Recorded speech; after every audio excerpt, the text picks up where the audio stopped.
আল্লাহর রাসূল সাল্লাল্লাহু আলাইহি ওয়াসাল্লাম বাইতুল্লাহর সামনে নামাজে দাঁড়াইছে।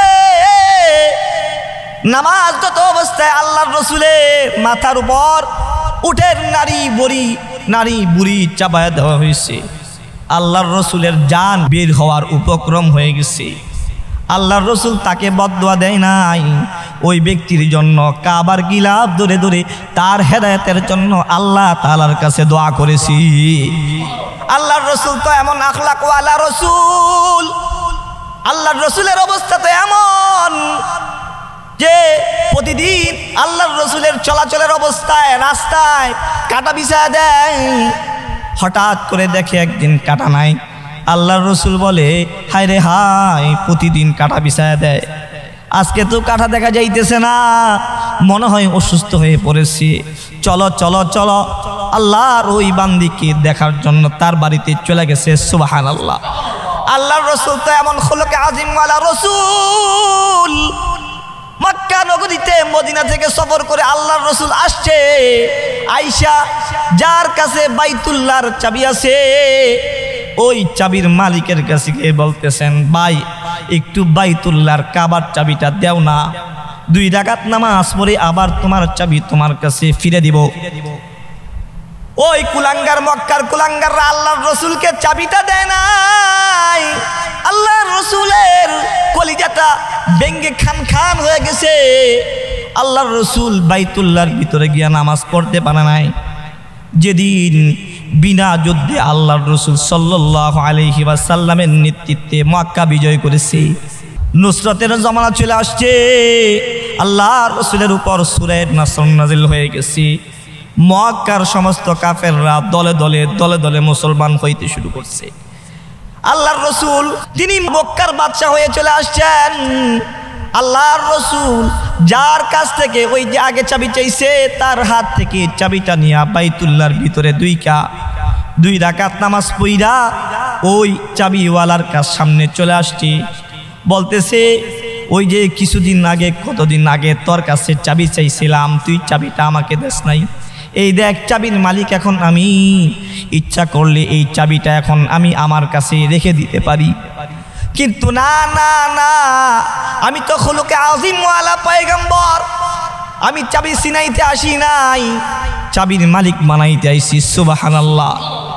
এই নে এই চাবির মালিক, এখন থেকে তুই, তোর মৃত্যুর আগ পর্যন্ত এই চাবির মালিক তুই, তোর মৃত্যুর পরে তোর বংশধর থেকে কিয়ামত পর্যন্ত এই চাবির মালিক তোর বংশধরের মানুষরা থাকবে।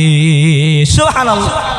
কোনো মানুষ কেউ কোনো দিন ততক্ষণ পর্যন্ত পরিপূর্ণ মুমিন হতে পারবে না যতক্ষণ পর্যন্ত না নিজের বাবা মা, সন্তান সন্ততি, সারা পৃথিবীর সমস্ত মানুষের চাইতে সরকারে দো আলম হাবিবে কিবরিয়াকে যতক্ষণ পর্যন্ত বেশি ভালো না বাসবে, ততক্ষণ পর্যন্ত কোনো মানুষ কখনো পরিপূর্ণ মুমিন হবে না। কেন আল্লাহর রাসূলকে ভালোবাসবো না? কোন গুণ, কোন সিফাত আল্লাহর রাসূলের কম? সুন্দরের কারণে এক মানুষ আরেক মানুষের জন্য পাগল হয়ে যায়। সুন্দরের কারণে মানুষকে ভালোবাসি। আমার রাসূলের সৌন্দর্য তো এমন সৌন্দর্য আল্লাহ তাআলা দান করেছেন, যেদিন সরকারে দো আলম হাবিবে কিবরিয়ার জন্ম হয়েছে,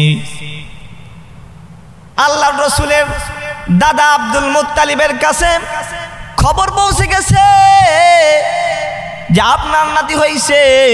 আব্দুল মুত্তালিব দরজায় দাঁড়ায় গেছে, বলতেছে, নাতি আমার দে, কোলে দে। আব্দুল মুত্তালিবের কোলে দেওয়া হয়েছে। আব্দুল মুত্তালিবের কোলে এমনভাবে আল্লাহ রসুলকে এমন অবস্থায় দেওয়া হয়েছে যে আল্লাহর রসুলের চেহারা মুবারকের আসল সৌন্দর্য আল্লাহ তাআলা প্রকাশ করে রেখেছেন। আব্দুল মুত্তালিব আল্লাহর রসুলকে নিয়ে বাইতুল্লাহর দিকে রওনা। এমন অবস্থায় আল্লাহর রসুলকে বাইতুল্লাহ নিয়ে গেছে যে সরকারে দো আলম হাবিব কিবরিয়ার আসল সৌন্দর্য প্রকাশ অবস্থা আছে। যখন বাইতুল্লাহর মাতাফের ভিতরে আল্লাহর রসুলকে নিয়ে গেছে, আল্লাহর রসুলের চেহারা মোবারক দেখে বাইতুল্লাহর কাবার মাতাফের ভিতরে যেই সমস্ত মানুষেরা ছিল তাদের জবান দিয়া অটোমেটিক বের হয়ে গেছে যে উলিদা নবিয়্যু হাদিহিল উম্মাহ, এই দেখ দেখ দেখ রে দেখ, শুধু মানুষ জন্মায় নাই, এই উম্মতের নবী জন্মাইছে। সুবহানাল্লাহ। আরেকবার হযরত আয়েশা সিদ্দিকা রাদিয়াল্লাহু তাআলা আনহা, হযরত আয়েশা ঘরের ভিতরে সেলাইয়ের কাজ করতেছে, হযরত আয়েশার হাত থেকে সেলাইয়ের যে সুই আছে সুইটা হারায় গেছে। আয়েশা তো ছোট মানুষ, আয়েশা সুই হারায় যাওয়ার পর কাঁদা দিছি। সরকারে দু আলম হাবিবে কিবরিয়ার আসল সৌন্দর্য আল্লাহ তাআলা তার চেহারা মোবারক থেকে আসল যেই পর্দা ছিল পর্দাকে উঠায় দিছে, আল্লাহর রসুলের আসল সৌন্দর্য প্রকাশ করে দিয়েছে। আল্লাহর রসুলের চেহারা মুবারকের ওই সৌন্দর্য দিয়া, ওই আলো দিয়া হযরতে আয়েশা তার হারানো সুই খুঁজে বের করে ফেলেছে। আল্লাহর রসুলের সৌন্দর্য তো এমন সৌন্দর্য, সরকারে দু আলম মসজিদে নববীতে বসা, এমন সময় হঠাৎ করে একজন সাহাবী চিৎকার করতেছে, কিয়ামত কায়েম হয়ে গেছে, কিয়ামত কায়েম হয়ে গেছে, কিয়ামত কায়েম হয়ে গেছে। আরেক সাহাবী বলে, কিরে চিল্লাস কেন, চিৎকার করিস কেন? ওই সাহাবী বলে, কিয়ামত কায়েম হয়ে গেছে। কারণ ওই সাহাবী মাথায় একটা চিন্তা যে पहाड़े फाड़ जाएंगे जमी पर जलजला होगा। ওই সাহাবীর মাথায় চিন্তা, ইদা শামসু কুবিরাত ওয়া ইদান নুজুমু কাদারাত ইদা সামাউ ফাদারাত ওয়া ইদাল কাওয়াকিবু তাতারাত। ওই সাহাবীর মাথায় চিন্তা যে কিয়ামতের আগে আকাশ থেকে চন্দ্রগুলো খসে খসে পড়ে যাবে, সূর্য খসে খসে পড়ে যাবে, নক্ষত্র রাজিগুলো খসে খসে পড়ে যাবে। ওই সাহাবী বলে, দেখ আকাশের চাঁদ তো আকাশেই আসে। ওই সাহাবী বলে, কি দেখলাম কি দেখলাম? ওই সাহাবী ভালোভাবে তাকায় দেখে মসজিদে নববীর মধ্যে সরকারে দু আলম হাবিবে কিবরিয়া বসা আছে। ওই সাহাবী বলে, আমি একবার আকাশের তারকা রাজির দিকে তাকাইলাম, একবার আকাশের চাঁদের দিকে তাকাই, আরেকবার সরকারে দু আলম হাবিবে কিবরিয়ার চেহারার দিকে তাকাই। আল্লাহর কসম করে বলি, আকাশের চাঁদের চাইতে আল্লাহর রসুলের চেহারা মোবারকের আলো বেশি দেখা যায়। কেন আল্লাহর রসুলকে ভালোবাসবো না? মানুষ এলেমের কারণে, জ্ঞানের কারণে এক মানুষ আরেক মানুষকে ভালোবাসে। সরকারে দু আলম হাবিবে কিবরিয়াকে আল্লাহ তাআলা তো এমন জ্ঞান দান করেছেন। আল্লাহর রসুল বলেন, উতিতু ইলমাল আউয়ালিন ওয়াল আখিরিন, আমাকে আল্লাহ তাআলা আউয়ালিন আখিরিনের ইলম দান করেছি। শেখ সাদি রহমাতুল্লাহি আলাইহি বড় চমৎকার করে বলেছেন যে আল্লাহ তাআলার ইলমটাকে 100 ভাগে ভাগ করেছেন। ওই 100 ভাগের মধ্যে 99টা ভাগ আল্লাহ তাআলা তার নিজের জন্য রেখে দিয়েছেন, আর 1 ভাগ ইলম কি তাম দুনিয়ার সমস্ত নবী রাসূলদেরকে আল্লাহ তাআলা বন্টন করে দিয়েছেন।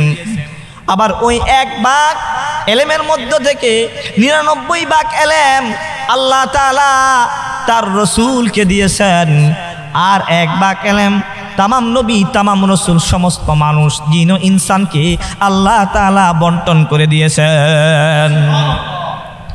আল্লাহর রাসূলের কাছে তো পৃথিবীর সৃষ্টির আগে কি হয়েছে ওই ইলমও আছে, আবার জান্নাতের ভিতরে কি থাকবে কি আছে সেই ইলমও আল্লাহ তাআলা আল্লাহর রাসূলকে দান করেছেন। কি লাইগা আল্লাহর রাসূলকে ভালোবাসবো না? আল্লাহ তাআলার ক্ষমতা আল্লাহ তাআলা আল্লাহর রসুলকে এমন দিয়েছেন, দুনিয়ার মানুষ যার ক্ষমতা থাকে তাকে বেশি ভালোবাসে, যার ক্ষমতা থাকে তার পিছনে পিছনে মানুষ ঘুরতে থাকে।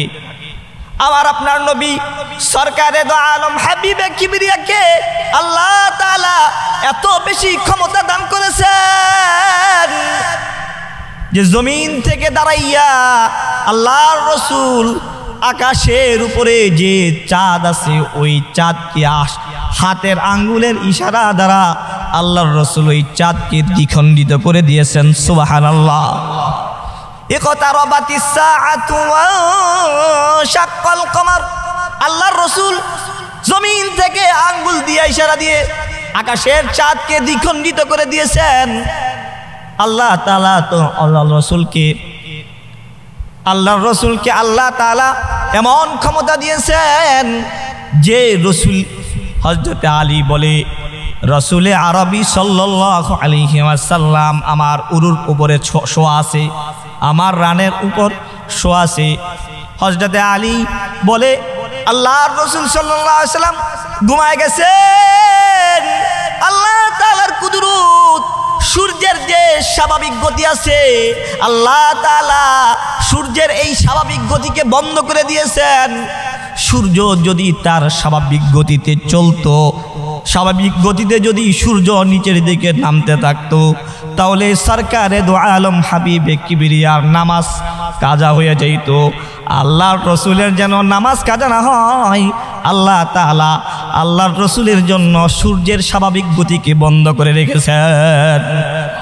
আল্লাহর রসুলকে আল্লাহ তাআলা তো এমন ক্ষমতা দিয়েছেন, এক রাত্রিতে মসজিদে হারাম থেকে মসজিদে আকসা থেকে 7 আসমান পাড়ি দিয়ে সিদরাতুল মুনতাহা পাড়ি দিয়ে জান্নাত জাহান্নাম দেখি আল্লাহ তাআলার আরশে আজিম পর্যন্ত পৌঁছে গেছেন। আল্লাহ তাআলার আরশে আজিম সফর করে আবার ফজরের আগে আগে আল্লাহ তাআলা আল্লাহর রসুলকে মসজিদে হারামে পৌঁছে দিয়েছেন। সুবহানাল্লাযী আসরা বিআবদিহি লাইলাম মিনাল মাসজিদিল হারামি ইলাল মাসজিদিল আকসাল্লাযী বারাকনা হাওলাহু লিনুরিয়াহু মিন আয়াতিনা ইন্নাহু হুয়াস সামিউল বাসীর। কেন আল্লাহর রসুলকে ভালোবাসবো না? আল্লাহ তাআলা তো আল্লাহর রসুলকে এমন আখলাক দিয়েছেন, আল্লাহ তাআলা কুরআনুল কারীমের বিভিন্ন জায়গায় জায়গায় কসম খেয়েছেন। কোথাও কসম খেয়েছেন ওয়াস শামস, কোথাও কসম খেয়েছেন ওয়াল কমার, কোথাও কসম খেয়েছেন ওয়াল আসর, কোথাও কসম খেয়েছেন ওয়াদ দুহা। আল্লাহ তাআলা কুরআনুল কারীমের বিভিন্ন জায়গায় জায়গায় কসম খেয়েছেন, কিন্তু কসম খেয়ে কোথাও কোনো নবী পয়গম্বরের প্রশংসা আল্লাহ তাআলা করেন নাই। কোনো নবীর আখলাক বলতে গিয়ে আল্লাহ তাআলা কসম খেয়ে বলে নাই। কিন্তু আমার আপনার নবী সরকারে দো আলম হাবিবে কিবরিয়া রসুল আরবি সাল্লাল্লাহু আলাইহি ওয়াসাল্লামের প্রশংসা করতে গিয়ে আল্লাহ তাআলা কসম খেয়েছেন।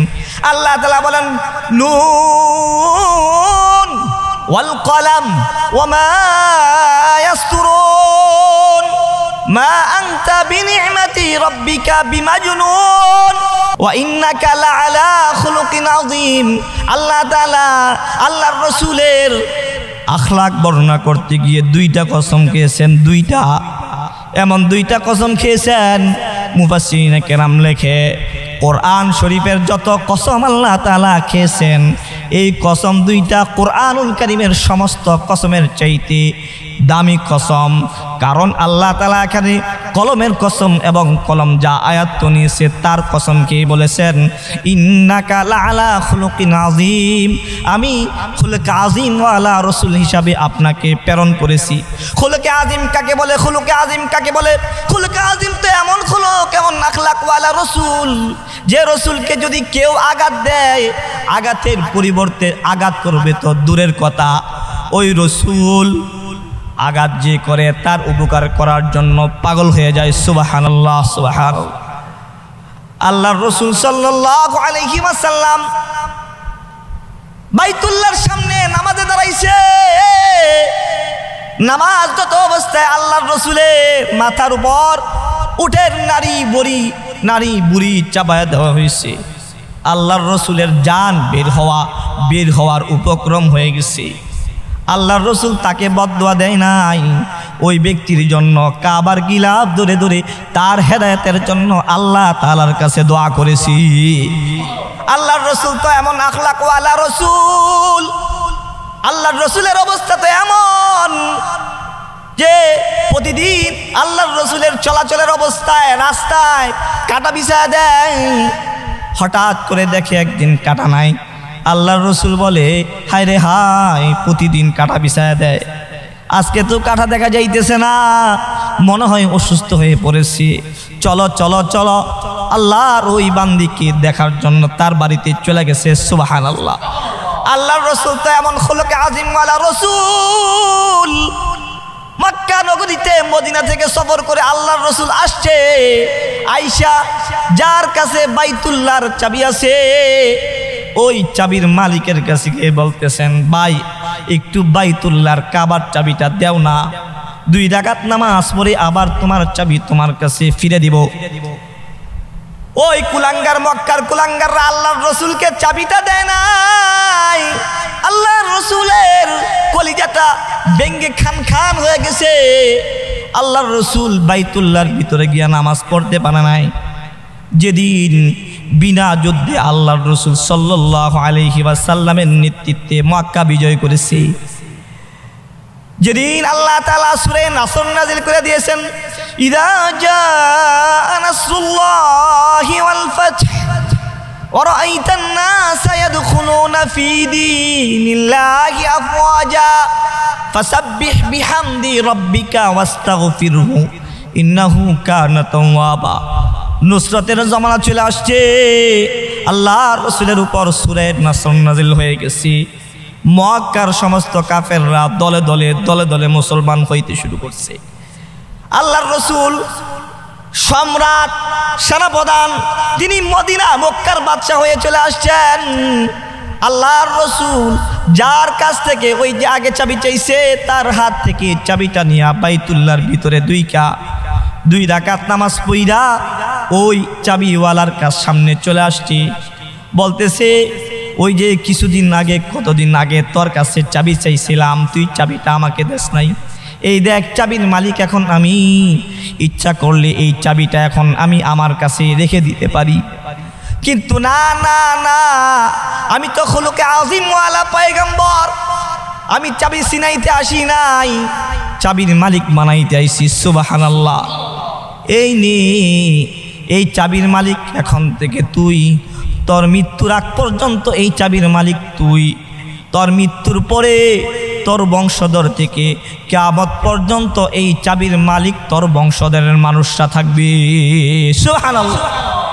যে আবু সুফিয়ান সারা জীবন আল্লাহর রসুলের বিরোধিতা করেছে, আল্লাহর রসুলের বিরুদ্ধে যুদ্ধ করেছে, আল্লাহর রসুল সাল্লাল্লাহু আলাইহি ওয়াসাল্লাম যখন মক্কা বিজয় করেছে, মক্কা বিজয়ের পরে আল্লাহর রসুল সাল্লাল্লাহু আলাইহি ওয়াসাল্লাম ওই আবু সুফিয়ানকে নেতা বানায় দিতেছে।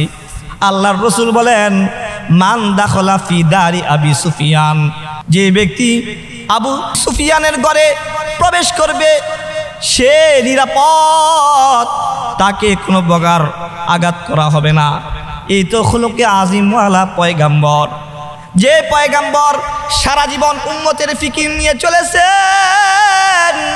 যে নবী তায়েফের ময়দানে গেছেন উম্মতের ফিকির নিয়া, তায়েফের ওই সমস্ত কুলাঙ্গাররা আল্লাহর রসুলকে প্রহার করছে, আঘাত করছে, কিন্তু আল্লাহর রসুল তায়েফের ওই সমস্ত কুলাঙ্গারদের জন্য বদদোয়া আল্লাহ তাআলার কাছে দেয় নাই।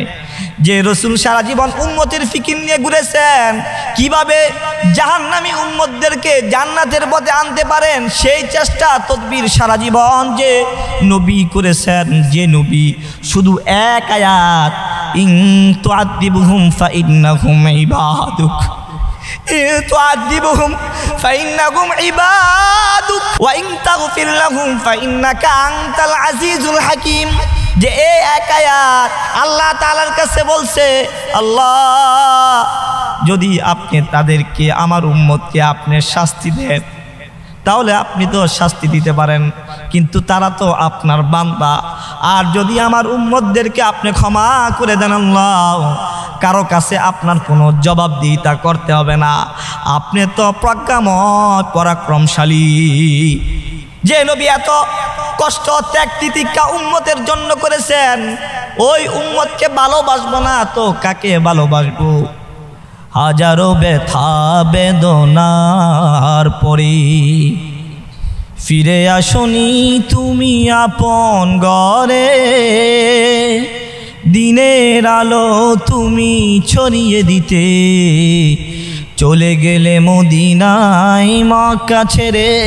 হে রাসূল তোমাকে ভুলি আমি কেমন করে, হে রাসূল তোমাকে ভুলি আমি কেমন করে।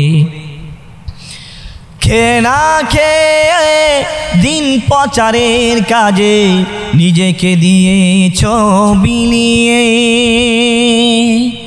তায়েফের কাফেরেরা চিনল না আলো, দুষ্ট ছেলেদের পিছু দিল লেলিয়ে। পাথরের আঘাতে ক্ষত বিক্ষত হয়ে সারা শরীর থেকে রক্ত ঝরে। হে রাসূল তোমাকে ভুলি আমি কেমন করি, হেরার গুহায় তোমারই দেন আসমান থেকে নামে আল কোরআন, ভাঙলো সবার ভুল তোমারই তরে, আসলো কোরআনের ছায়া তলে। খালিদ ওমর আলী আবু বকর ইসলামী ঝান্ডা নিল যে তুলে। আল আমিন তুমি ছিলে যে সদা সকল মানুষের তরে। হে রাসূল তোমাকে ভুলি আমি কেমন করে। 150 কোটি মুসলমানের এই পৃথিবীতে আল্লাহর রাসূলের নামে কৃত্রিম ছবি নির্মাণ করে যদি 150 কোটি নয়, সাহাবায়ে কেরামের ওই জমানার 150 মোমেন মানুষ যদি পৃথিবীতে থাকতো, তাহলে আল্লাহর রাসূলের নামে কৃত্রিম ছবি তো দূরের কথা, আল্লাহর রাসূলের বিরুদ্ধে কোনো নাস্তিক মুরতাদ একটা কথা বলার মতো সাহস পাইত না। সাহাবায়ে কেরাম আমাদের সামনে আল্লাহর রাসূলকে কিভাবে ভালোবাসবেন নমুনা পেশ করে গেছেন। আশিক রাসূল সাহাবী হযরত আমর ইবনুল আস রাদিয়াল্লাহু তাআলা আনহু, তিনি আশিক রাসূল একজন সাহাবী। যুদ্ধ করতে করতে খ্রিস্টানদের দেশ জেরুজালেমের চৌরাস্তা পর্যন্ত চলে গেছে। এ ভাই আমর ইবনুল আস কিন্তু প্রকৃত আশিক রাসূল, তোমার আমার মতো আশিক রাসূল ক্যাপওয়ালা আশিক রাসূল নয়।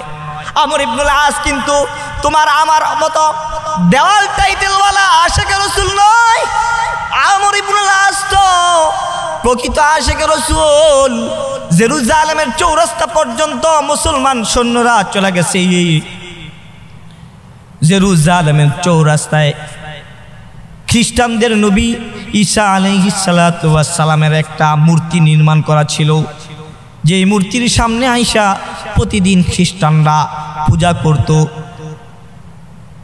হঠাৎ করে দেখে খ্রিস্টানরা দেখে ঈসা আলাইহিস সালাতু ওয়াস সালামের ওই যে মূর্তি, ওই মূর্তির নাকটা কে যেন ভেঙে নিয়ে গেছে।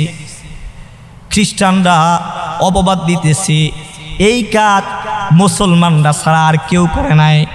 আমর ইবনুল আসের কাছে মুসলমানদের সেনাপ্রধান আমর ইবনুল আসের কাছে খবর পৌঁছায় দিছে, হে আমাদের নবী ঈসার নাক তোমরা ভেঙেছ, তোমাদের মধ্য থেকে কে আমাদের নবী ঈসার কৃত্রিম নাক ভেঙেছে তাকে আমাদের হাতে সুপর্দ করো, যদি সুপর্দ না করো তাহলে প্রতিশোধ গ্রহণ করা হবে।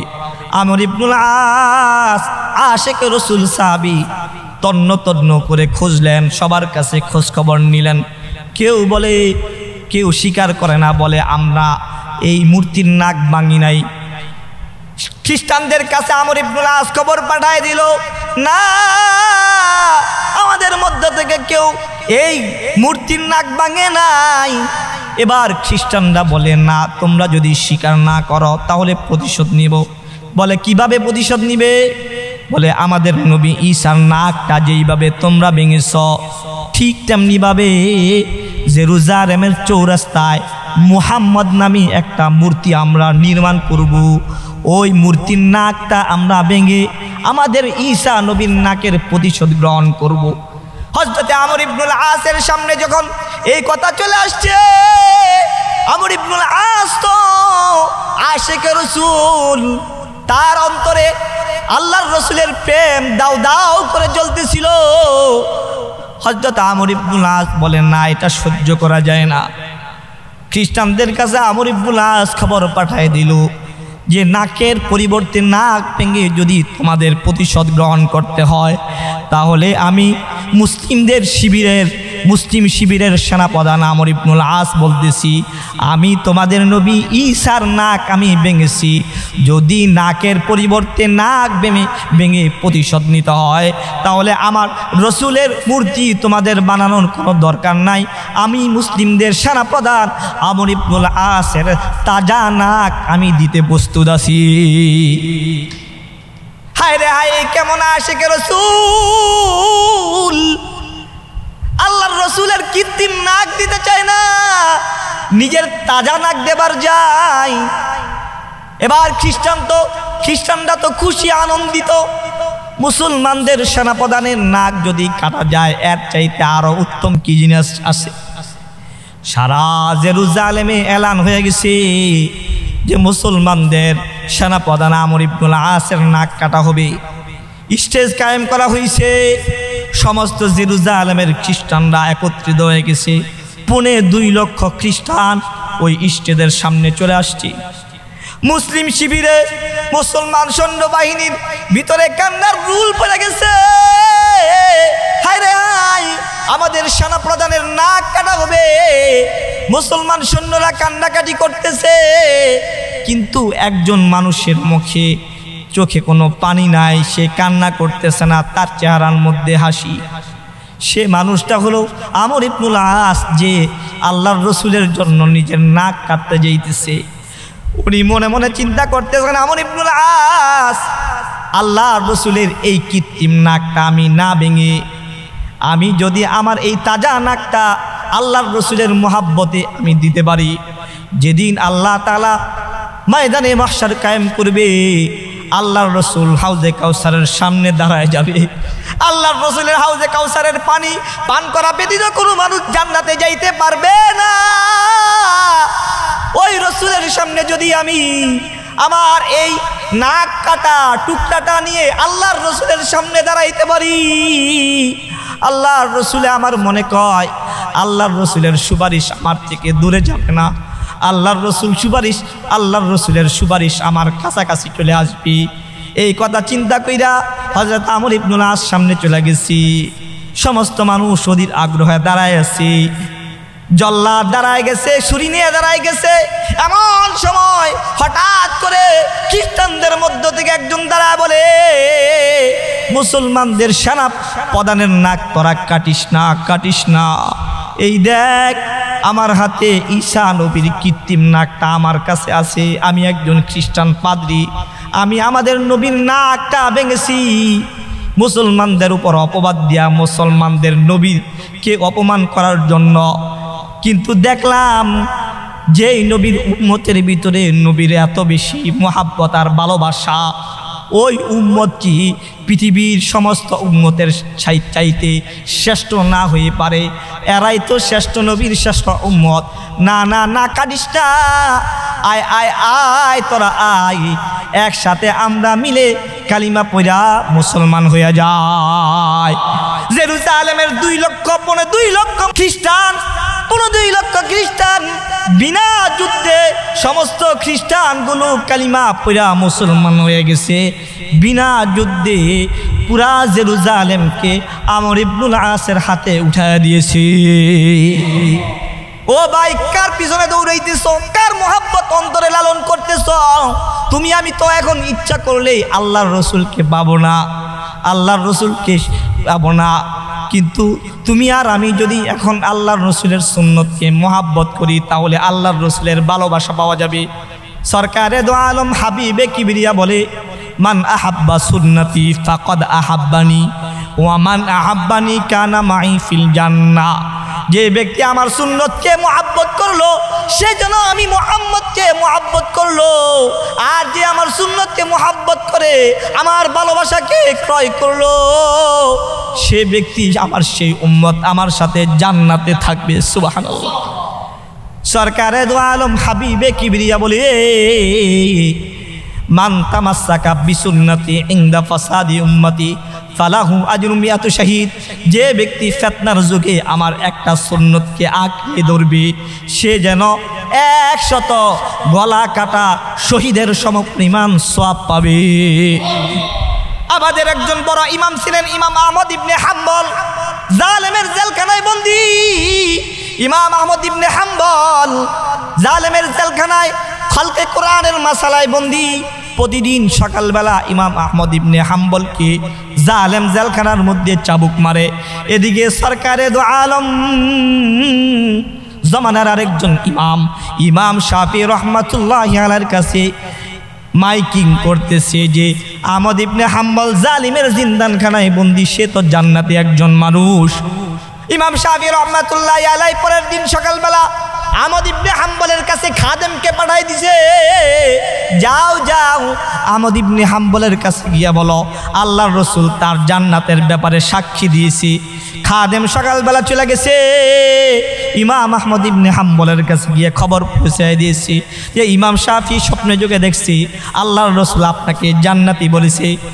ইমাম আহমদ ইবনে হাম্বল বলে, খাদেম ভাই, আল্লাহর রসুলের সুন্নত তো কেউ যদি কাউকে কোনো সুসংবাদ দেয়, ওই সুসংবাদটাকে ছাড়তে পারি না। আমার গায়ের জুব্বাটা তোমাকে হাদিয়া দিলাম।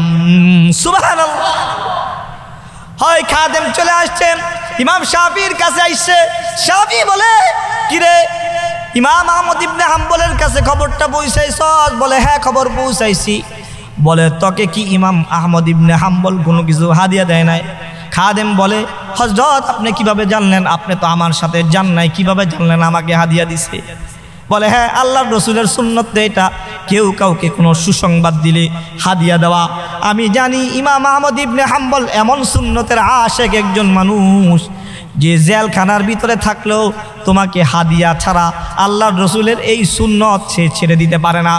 খাদেম বলে, হ্যাঁ আমাকে তার গায়ের জুব্বাটা দিয়ে দিছে। ইমাম শাফি বলে, খাদেম ভাই তুই মনে কিছু করিস না, তোর হাদিয়া দেওয়া ওই জুব্বাটা আমাকে একটু দে। তোর হাদিয়া দেওয়া ওই জুব্বাটা আমি আবার তোকে ফেরত দিয়ে দিব। খাদেম বলে, এই যে নেন জুব্বাটা আপনার কাছে দিলাম। খাদেম যখন জুব্বা দিছে, ওই জুব্বাটা পানির ভিতরে ভিজাইয়া ওই জুব্বা থেকে জুব্বা ধোয়া যেই পানি বের হয়েছে, ওই পানিগুলো ইমাম শাফি বোতলের ভিতরে ঢুকায় দিছে। এরপর ওই খাদেমকে ওই জামাটা আবার ফেরত দিয়ে দিছে। খাদেম বলে, ওস্তাদ বুঝলাম না, জামা নিলেন শুকনা, জামাটা ফেরত দিলেন ভিজা, তার কারণ কি? ইমাম শাফি রহমাতুল্লাহি আলাইহি বলে, সুন্নতের আশেক, সুন্নতের রঙে রঙিন ইমাম আহমদ ইবনে হাম্বলের জুব্বা ধুয়ে পানিগুলো আমি এই বোতলের ভিতরে ভরেছি। আর আমি তোদেরকে বলতেছি, যেদিন আমার মৃত্যু হয়ে যাবে, মৃত্যুর পর যখন আমাকে গোসল দেওয়া হবে, গোসলের পর যখন আমাকে কাফন দাফন করা হবে, ওই কাফনের কাপড়ের ভিতরে, কাফনের কাপড়ের উপরে এই আশেকে সুন্নতওয়ালা ইমাম আহমদ ইবনে হাম্বলের জামা ধোয়া পানিগুলো আমার কাফনের কাপড়ের ভিতরে আতর হিসাবে ব্যবহার করবা। আমার মনে কয় ময়দানে মাশারে আল্লাহ তাআলা যখন আমাকে দাঁড় করাবে, আমার দুনিয়া দুনিয়ার কোনো আমল যদি আল্লাহ তাআলার কাছে পছন্দনীয় কবুল না হয়, আমি আল্লাহ তাআলার কাছে পেশ করব, আল্লাহ দুনিয়াতে থেকে কোনো কিছু নিয়ে আসতে পারে নাই, তোমার নবীর সুন্নতের আশায় ইমাম আহমদ ইবনে হাম্বলের জামা দেওয়া পানি আমি আমার কাফনের সাথে লাগায় আনছি, এর উসিলায় আল্লাহ তুমি আমাকে ক্ষমা করে দাও।